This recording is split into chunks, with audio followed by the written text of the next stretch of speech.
నమస్తే. అంతరార్థానికి స్వాగతం. ప్రజల ఆయుర్దాయం, సగటు ఆయుర్దాయం పెరుగుతుంది. ఎక్కువ కాలం జీవిస్తున్నారు. ఇది ప్రభుత్వాలకు కష్టం కలిగించే విషయమా? ప్రభుత్వాలకు కానీ సమాజానికి కానీ మనందరికీ సంతోషం కలిగించాల్సిన విషయం కదా. కానీ దురదృష్టవశాత్తు ప్రభుత్వాలకు ఇది భారంగా కనిపిస్తుందట. దీనివల్ల సంతసించడం లేదు. ఇదొక సమస్యగా చూస్తున్నారు. ఐక్యరాజ్య సమితి 2022లో అంటే ఇప్పుడు ప్రస్తుతం అనుకుందాం 72.9 సంవత్సరాలు ఏంటిది సగటు ఆయుర్దాయం. అంటే సగటున మనుషులు ప్రపంచవ్యాప్తంగా 72.9 సంవత్సరాలు నివసిస్తున్నారని. ఇది 2050 నాటికి పెరుగుతుంది. అది 77.2 సంవత్సరాలు అవుతుందని. అంటే సగటున 5 సంవత్సరాలు అధికంగా ప్రజలు నివసించబోతున్నారు అనేది కదా ఇక్కడ తెలిపింది. అయితే దీనివల్ల కష్టం కలుగుతుందట. ఎందుకంటే జనాభా మొత్తంలో 65 ఏళ్ళు దాటిన వారి సంఖ్య ప్రస్తుతం అంటే 2022 లెక్కలు 10% ఉంటే అది 2050 నాటికి 16% అవుతుందట. అంటే వీరి సంఖ్య పెరుగుతుంది, వీరు ఎక్కువ కాలం బతుకుతున్నారు. మరి ఎందుకు భారమవుతుంది? ప్రధానంగా ప్రభుత్వాల్లో పనిచేస్తున్నటువంటి వారు, ప్రభుత్వ ఉద్యోగులు, వారికి ఇవ్వాల్సిన పెన్షన్ భారం పెరుగుతుంది. ఎక్కువ కాలం వారు బతికితే ఎక్కువ పెన్షన్ ఇవ్వాల్సి వస్తుంది కదా. అంటే దీన్ని ఒక వ్యాపారంలాగా చూస్తూ మనకు లాభమా నష్టమా అని ప్రభుత్వాలు చెప్పడం. అయితే ఇంతటితో ఆగక ఈ పెన్షన్లో కోత పెట్టడం, ఇప్పుడు ఇస్తున్నటువంటి ఈ పెన్షన్ పద్ధతిని మార్చి కొత్త తరహా పెన్షన్లు అంటే లబ్ధి తక్కువ ఉండేటట్టుగా భారం ప్రభుత్వం నుంచి ప్రజలపై మోపే విధంగా, ప్రజలు అంటే ఇక్కడ పెన్షన్ పొందుతున్నటువంటి ఉద్యోగులపైన మోపే విధంగా ప్రభుత్వాలు చర్యలు తీసుకుంటున్నాయి అనేక దేశాలు. మన దేశం దీంట్లో ఏమీ తక్కువ తినలేదు, వెనుకడుగు వేయలేదు. ఓల్డ్ పెన్షన్ పద్ధతిని తీసేసి కొత్త పెన్షన్ విధానాన్ని తీసుకొచ్చింది. ఈ వీడియోలో మనము అసలు ఈ ఓల్డ్ పెన్షన్ విధానం ఏంటి, దానిపైన ఉద్యమాలు జరుగుతున్నాయి, చర్చ జరుగుతుంది కనుక ఆ ఓల్డ్ పెన్షన్ ఒక పునశ్చరణలాగా అంటే ఏంటి, new pension or national pension system NPS అదేంటి, ఈ ఓల్డ్ పెన్షన్ సిస్టమ్ను ఏ కారణాల చేత దీన్ని వ్యతిరేకించేవారు వ్యతిరేకిస్తున్నారు, దీని విరోధులు, శత్రువులు, OPS శత్రువులు, అది తర్వాత ప్రస్తుతం ఇప్పుడు ఏం జరుగుతున్నది, దాని తర్వాత ఏం జరగనున్నది, ఏమేంటి ఇప్పుడు మనం తెలుసుకోవాల్సినటువంటి విషయాలు. తర్వాత ఇంకా ప్రధానంగా కొత్తగా తలెత్తుతున్న సమస్యలేంటి, ఓల్డ్ పెన్షన్ విధానాన్ని అమలు చేయాలి అంటే ఎదురవుతున్న కొత్త సమస్యలేంటి అనే విషయాలు క్లుప్తంగా తెలుసుకోవడానికి ఈ వీడియో. మనం తొలుత ఓల్డ్ పెన్షన్ సిస్టమ్ అంటే ఏంటి. ఓల్డ్ పెన్షన్ సిస్టమ్ అంటే పాత పద్ధతిన పెన్షను, ఆ పాత పద్ధతిన ప్రభుత్వ ఉద్యోగులకు ఇచ్చే పెన్షను, వారి వేతనంలో సుమారు సగంగా పెన్షన్, అది ఓల్డ్ పెన్షన్ పద్ధతి. దానికోసం ఏ రకమైన చెల్లింపులు ఉద్యోగుల నుంచి ఉండవు, అంటే కాంట్రిబ్యూషన్ ఏం నిర్వచించరు, లాభాలను మాత్రం బెనిఫిట్స్, డిఫైన్డ్ బెనిఫిట్స్ పథకం, ఒక ఫండ్ అంటూ దానికి ఏముండదు. ప్రభుత్వ ఖజానా నుంచి ఉద్యోగులు రిటైర్ అవుతూ ఉంటే ఇచ్చేటువంటిది defined benefit, unfunded pay as you go పద్ధతి. సరే, ఈ సాంకేతిక పదజాలాలు ఇవి పక్కన పెట్టేస్తే ప్రభుత్వం వారే బడ్జెట్ నుంచి వారు వసూలు చేసుకున్న పన్నులు ఇతరత్ర ఆదాయాల నుంచి పెన్షన్ చెల్లించేటువంటి పద్ధతి, ఇది ఓల్డ్ పెన్షన్ పద్ధతి. ఈ ఓల్డ్ పెన్షన్ పద్ధతి నిన్న మొన్నటిదా కాదు, 1981లోనే బ్రిటిష్ కాలంలో భారతదేశంలో పెన్షన్ ప్రారంభమైంది. తర్వాత 1924లో 100 సంవత్సరాల క్రితమే royal commission on civil establishments, దీన్నే లీ కమిషన్ అంటారు. ఈ లీ కమిషను పెన్షన్ ఎంత ఇవ్వాలని నిర్ధారించింది? ఖచ్చితంగా సగం. ఉద్యోగి ఆర్జిస్తున్నప్పుడు చివరిలో ఎంత మొత్తం అయితే ఆదాయం వస్తుందో జీతం భత్యాలు దాంట్లో సగం పెన్షన్గా ఇవ్వాలని ఆ రోజే నిర్ణయించింది. తర్వాత మన చరిత్రలోకి వెళ్ళి చూస్తే గవర్నమెంట్ ఆఫ్ ఇండియా యాక్ట్ 1935 మరోసారి ఇది సరి అయింది అని నిర్ధారించి ఖచ్చితంగా ఇంత పెన్షన్ ఇవ్వాలని, సగం ఇవ్వాలని నిర్ణయించింది. అంటే ఉద్యోగులకు ఈ రోజులో ఉన్నటువంటిది కాదు, అది ఎప్పటి నుంచో ఉన్నటువంటిది. దాన్ని తొలగిస్తే ప్రతిఘటిస్తారు కదా, ఉద్యోగులు అంగీకరించరు. ఈ విషయము మనందరికంటే ప్రభుత్వానికి బాగా తెలుసు. అందుకే 2003లో డిసెంబర్లో ఒక నోటిఫికేషన్, ఈ పాత పెన్షన్ విధానాన్ని రద్దు చేసి ఒక కొత్త పెన్షన్ విధానాన్ని తెస్తున్నామని. అది ఎప్పటి నుంచి? జనవరి 1వ తేదీ 2004 నుండి, 2003లో ప్రకటించి 2004 నుండి. అంటే జనవరి 1వ తేదీ తర్వాత నియుక్తులైన ఉద్యోగులకు మాత్రమే ఇది వర్తిస్తుంది. అంతకుముందు పనిచేస్తున్న వారికి ఇది వర్తించదు. అంటే అప్పుడు ఉద్యోగంలో ఉన్నవారికి, అంతకుముందు పాత పెన్షన్ పొందుతున్న వారికి ఏం ధోకా లేదు. కనుక కావాల్సినంత నిరసన ఆ కారణం చేతనేమో కానీ ఉద్యోగుల నుంచి అప్పుడు రాలేదు. 2004లో నియుక్తులైన వారు కూడా ఉద్యోగంలో చేరిన తొలినాళ్లలో వాళ్ళ దృష్టి పెన్షన్ పైన ఉండదు సహజంగానే. వాళ్ళ పదోన్నతులు, భవిష్యత్ ఎట్లా ఉంటుంది, జీతభత్యాలు వగైరా పైన. కానీ రాను రాను తెలిసి వస్తుంది. ఇప్పుడు మరి 20 ఏళ్ళకు పైబడి జరిగింది కదా, ఇప్పుడు 2004 అంటే 20 ఏళ్ళు ఇప్పుడు తెలుస్తుంది. కనుక అంతటా ఈ మాకు ఓల్డ్ పెన్షనే కావాలంటున్నారు, న్యూ పెన్షన్ వద్దంటున్నారు, నేషనల్ పెన్షన్ సిస్టమ్ NPS వద్దంటున్నారు. ఇక్కడ మనం నేషనల్ పెన్షన్ సిస్టమ్ అంటే ఏంటి కూడా మనం తెలుసుకోవాలి. నేషనల్ పెన్షన్ సిస్టమ్ అంటే దీని కింద 10% ఉద్యోగుల నుంచి వసూలు చేస్తారు. దేనిపైన? వాళ్ళ బేసిక్ DA పైన. తొలుత 2003లో నోటిఫికేషన్ వచ్చినప్పుడు 10% ప్రభుత్వాలు కూడా, అంటే మొత్తం 20%.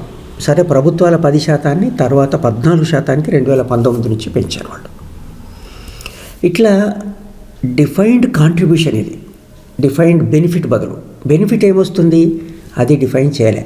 ఇట్లా వసూలు చేసిన సొమ్మును పెట్టుబడి పెట్టి స్టాక్ మార్కెట్లో, షేర్లలో, సెక్యూరిటీ, మ్యూచువల్ ఫండ్ వగైరా ఆ వివరాల్లోకి నేను ఇప్పుడు ఈ వీడియోలో కావాలని వెళ్ళడం లేదు, ఎందుకంటే మరీ దీని నిడివి పెద్దగా అవుతుంది.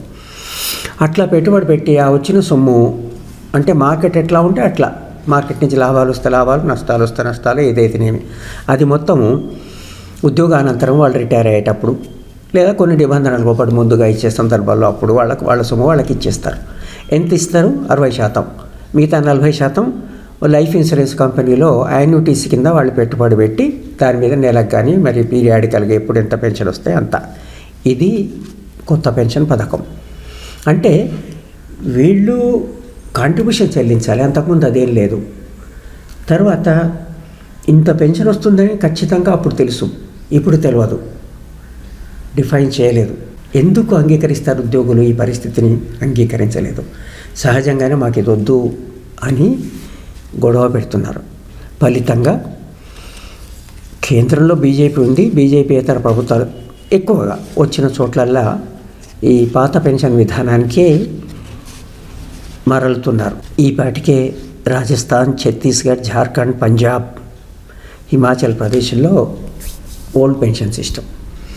అట్లాగే తెలంగాణలో కాంగ్రెస్ ప్రభుత్వం ఏర్పడింది కదా, వాళ్ళ ఎన్నికల మేనిఫెస్టోలో ఓల్డ్ పెన్షన్ సిస్టమ్ తీసుకొస్తామని చెప్పి వాగ్దానం చేశారు. కనుక త్వరలో తెలంగాణలో కూడా తిరిగి ఓల్డ్ పెన్షన్ పద్ధతి OPS పునరుద్ధరణ జరగనున్నదని మనం అనుకోవచ్చు. అట్లాగే కర్ణాటకలో కూడా సంపూర్ణంగా ఇంకా అమలు చేయకపోయినప్పటికీ అక్కడ చేస్తామనేటువంటి వాగ్దానం ఉంది. ఆ చేసే విధి విధానాలు వగైరా పనిలో వాళ్ళు ఉన్నారు. అయితే ఈ ఓల్డ్ పెన్షన్ ఈ రాష్ట్రాలే కాకుండా 2003లో నోటిఫికేషన్ ఇచ్చి రాష్ట్రాలన్నీ కూడా ఓల్డ్ పెన్షన్ కాకుండా కొత్త పెన్షన్ అమలు చేయాలని చెప్పినప్పుడు అన్ని రాష్ట్రాలు తొలుత కొన్ని నిరాకరించినా కూడా ఒక్కొక్కటి అంగీకరించినాయి. ఒక్క రాష్ట్రం తప్ప, అది వెస్ట్ బెంగాల్ ప్రభుత్వం ఈనాటికి కూడా అది అంగీకరించలేదు. తమిళనాడు అంగీకరించినా కూడా దాని అమలు మాత్రం అది వింతగా నడుస్తున్నది. అది ఉద్యోగుల నుంచి వసూలు చేసిన మాట నిజమే, కానీ ప్రభుత్వం చెల్లించిందో లేదో తెలియదు, కానీ ఆ మొత్తాన్ని మళ్ళీ పెన్షన్ నిధిలో ఎవరి ఆధీనంలో ఉండాలో అక్కడ పంపలేదు. కనుక వాళ్ళు మళ్ళా పాత పెన్షన్ విధానానికి రావడానికి తమిళనాడుకి ఇబ్బంది లేదు. అయితే ఇట్లా దేశవ్యాప్తంగా చూస్తున్నారు, పరిశీలిస్తున్నారు ఉద్యోగులంతా. ఈ రాష్ట్రాలలో అంగీకరించడం, ఉద్యోగుల ఉద్యమాలు ఇక్కడ సఫలమైనట్టే లెక్క. కనుక ఉద్యమించాలి. మనం నిన్ననే రైల్వే వాళ్ళు కూడా దేశవ్యాప్తంగా మే 1వ తేదీ నుంచి రైళ్లన్నీ ఆపేస్తాం, మాకు పాత పెన్షన్ పద్ధతి కావాలని అడుగుతున్నారు. అంటే ఈ రకంగా దీన్ని బట్టి చూస్తే ఖచ్చితంగా ప్రభుత్వం ఏ ఉద్దేశంతో కొత్త పెన్షన్ విధానాన్ని అమల్లోకి తెచ్చినప్పటికీ అది మాత్రం నిలిచే విధంగా లేదనేది అర్థమవుతున్నది. అయితే ఇక్కడ మనం ఎందుకని పాత పెన్షన్ వద్దని వాళ్ళు అంటున్నారని ఇంకా కాస్త స్పష్టంగా వాళ్ళ ఆయుధాలు ఏంటో తెలుసుకున్నట్టయితే, అది కావాలనుకునే వాళ్ళు అవి తప్ప ఒప్పో చెప్పడానికి వీలుంటుంది. మొదటిది, భారం పెరుగుతుంది, ఫిజికల్ డెఫిసిట్ పెరుగుతుంది, అంటే లోటు పెరుగుతుంది. లోటు పెరిగిన కారణంగా ప్రభుత్వం చేసేటువంటి వ్యయము వేరే రంగాలపైన తగ్గుతుంది వాళ్ళ వాదన. వేరే రంగాలంటే ప్రత్యేకించి పెట్టుబడి రంగం, క్యాపిటల్ ఎక్స్పెండిచర్ తగ్గుతుంది. క్యాపిటల్ ఎక్స్పెండిచర్ తగ్గితే ఏమవుతుంది? పెట్టుబడులు క్యాపిటల్ ఎక్స్పెండిచరు దిశగా లేకుంటే అక్కడ ఉద్యోగిత, ఉపాధి, ఆదాయాలు సన్నగిల్లుతాయి వాదన. అందుకోసమని ఆ పెట్టుబడులు అట్లాగే పెరిగేటట్టుగా ఉండాలి. తర్వాత మూడో వాదన, ఇది మొత్తం సామాజిక భద్రతకు ఎంతోమందికి ఉపయోగపడేది కాదు, కేవలం మీరు మీ ప్రభుత్వ ఉద్యోగులకే ఇస్తున్నారు, వాళ్ళు ఎంత 4% కంటే తక్కువ ఉంటారు కదా, అందుకోసం దానివల్ల ఏంటి ప్రయోజనం, కనుక ఇది గొప్ప ప్రయోజనకారి కాదు, ప్రైవేట్ రంగంలో కూడా ఇది లేదు కదా లాంటి మాటలు చెప్తున్నారు. అయితే ఈ వాదనలోని అసంబద్ధత చూద్దాం. ఓ పక్కనేమో ప్రభుత్వ వర్గాలు మరో సందర్భంగా ఇక్కడ ఇది చెప్పినప్పుడు చెప్పారు, మన జీడిపి ప్రపంచంలో ఎక్కడ లేని స్థాయిలో పెరుగుతుంది, $5 ట్రిలియన్ ఎకానమీ దిశగా మనం వెళ్తున్నాం, అది ఇంకా $7 ట్రిలియన్, $7 లక్షల కోట్ల డాలర్లకు స్థాయికి వెళ్తున్నాం మనం. మరి జీడిపి పెరుగుతుంది, 4% కంటే తక్కువనే ఉద్యోగితలో ఉన్నటువంటి ప్రభుత్వ ఉద్యోగులకు ఇచ్చే పెన్షన్ ఒకసారి నిర్ధారించిన తర్వాత ఈ ద్రవ్యోల్బణానికి అనుగుణంగా దాన్ని ఏం పెద్దగా పెంచరు, కనుక అది పెరుగుతుండడం అనేది సరి అయింది కాదు. తర్వాత జీడిపి దామాషాలో చూస్తే వాళ్ళు అన్నట్టుగా అది పెరగదు.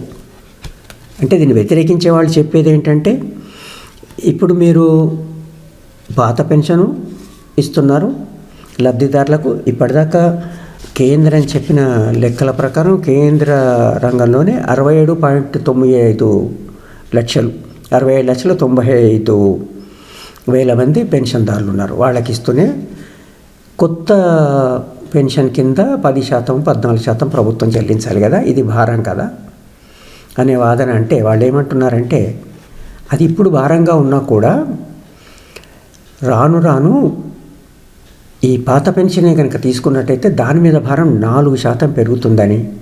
తర్వాత అంటే ఈ వాదనల విషయాల లోతుల్లోకి వెళ్తే మళ్ళీసారి అది చూస్తే అది తర్వాత లెక్కలు కట్టి చెప్తున్నారు, 0.9% సంవత్సరానికి జీడిపిలో 0.9% చొప్పున పెరుగుతుందని. అంటే భయపెట్టడానికి, ప్రభుత్వాలను భయపెట్టడానికి చెప్తున్నారు. ఇవి కాదు అనేమో ఆ జీడిపి పెరుగుతుంది కానీ దాని దామాషాలో కాదని చెప్పడం జరుగుతుంది. అది కాకుండా ఈ వ్యతిరేకులను వ్యతిరేకించేవారు చెప్పేది నిజమే, జీవిత కాలం పెరుగుతుంది, ప్రజలు ఆయుర్దాయం పెరుగుతుంది, మనది సంక్షేమ రాజ్యం, శ్రేయోరాజ్యం, ప్రజాస్వామ్యం అనుకుంటే అట్లా పెరిగినప్పుడు దీర్ఘకాలం నివసిస్తున్న వారు ఇంకా దీర్ఘకాలం నివసించాలని కోరుకోవడంతో పాటు వారికి మద్దతు ఉపసంహరించుకోవద్దు. వారు గౌరవప్రదమైన జీవితము ఇంకొకళ్ళ పైన ఆధారపడకుండా తమ జీవనాన్ని వాళ్లే కొనసాగించేటట్టుగా వాళ్ళ పెన్షన్ కొనసాగాలి కదా, దాన్ని తగ్గించి వాళ్ళని ఇబ్బందుల పాలు చేయడము అది తన బాధ్యత కాదనుకోవడం ఎంతవరకు సరైంది. అట్లాగే ప్రభుత్వం కొద్దిమందికే అంటున్నారు. ప్రభుత్వం ఒక ఆదర్శ యజమానిగా ప్రైవేట్ రంగానికి మీరు ఇట్లా పెన్షన్ ఇవ్వాలని చూపించాల్సిన బాధ్యత లేదా? అట్లాగే ప్రభుత్వ రంగంతో పాటు ప్రైవేట్ రంగంలో కూడా వారి జీతంలో సగం పెన్షన్ ఇవ్వచ్చు, అది సాధ్యమనే ఎంప్లాయీస్ ప్రావిడెంట్ ఫండ్ వారు ఒక పథకాన్ని తీసుకొచ్చి అధిక పెన్షన్ ఇస్తామని చెప్పి అధిక మొత్తం వసూలు చేసి తర్వాత ఇది సాధ్యం కావడం లేదు అని దాన్ని రద్దు చేసి అర్హులకు కూడా ఇవ్వకుండా నానా తిప్పల వాళ్ళని పెడుతున్నారు. మనసు ఉంటే మార్గం ఉంటుంది, అది సాధ్యమే అవుతుంది. కనుక ప్రైవేట్ రంగంలో కూడా ఎట్లాగో అది ఫండెడే, ఎట్లాగో అక్కడ ఉద్యోగుల నుంచి వసూలు చేసే సొమ్మే, కొంత ప్రభుత్వం కూడా ఇస్తుంది. తర్వాత ముద్దగా ఒక ఫండ్ ఏర్పడుతుంది, ఆ ఫండ్కు నిరంతరంగా డబ్బులు వస్తాయి. ఇది ప్రభుత్వ బాధ్యత, ఇది ఒక వ్యాపారమే కాదు. ఆ ఫండ్ నుంచి మీరు ఇస్తూ పోతే లోటు ఉంటే సర్దుబాటు చేయవచ్చు, లోటు అనే విషయం రాదు ఒకవేళ ఇవ్వాలనుకుంటే. అంటే నేను అనేది ప్రైవేట్ రంగ ఉద్యోగులకు కూడా వాళ్ళ జీతంలో సగంగా పెన్షన్ ఇవ్వచ్చు. అది ఇవ్వలేమో అని ప్రభుత్వ రంగంలో ఇవ్వకుండా ఉండడం సరైనది కాదు. కనుక ప్రభుత్వము దీని నుంచి తప్పించుకునేటువంటి ప్రయత్నం చేయకూడదు.